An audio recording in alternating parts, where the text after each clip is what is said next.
Apples have a big red target on their cheeks.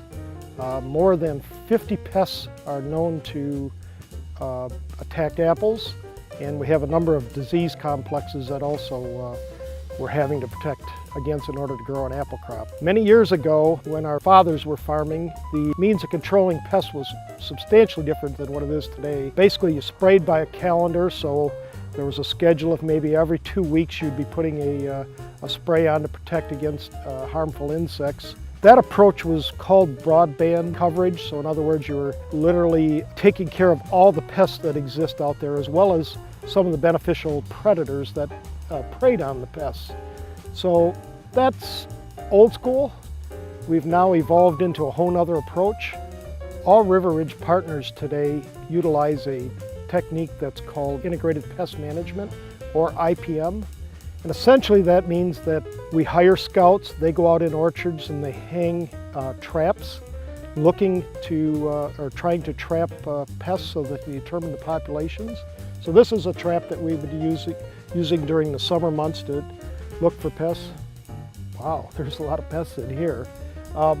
This is what triggers our spray programs. When we reach a certain threshold of population in the orchard, then we'll apply a protective material to eliminate the pest. Sometimes we use pheromone dispensers that are hung in trees.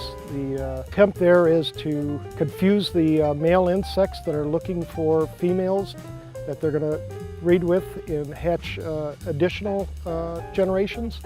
So this dispenser is put in the top of a tree, and literally it's emitting a sex attractant that the males respond to. Well, they're literally flying around in circles confused and can't find females, but they think they're there, so we literally are not having to spray for an insect that we used to have to spray for all summer long.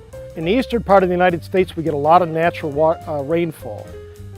Natural rainfall is great for producing apples, makes for great flavor characteristics that we wouldn't get otherwise. One of the downfalls, or one of the negatives to all this natural rainfall, is that we end up getting some disease complexes that we wouldn't get if we were in more of a desert type environment. So those diseases can range from things that directly affect the fruit to things that affect the leaf and limbs on the trees. And so we need to protect against that, so we don't find ourselves growing organic apples just because of the difficulty in controlling those diseases. But by like token, at Riveridge, we bring you locally produced, great tasting apples that are produced from family farms that are, in often cases, literally half a day's drive away from your home.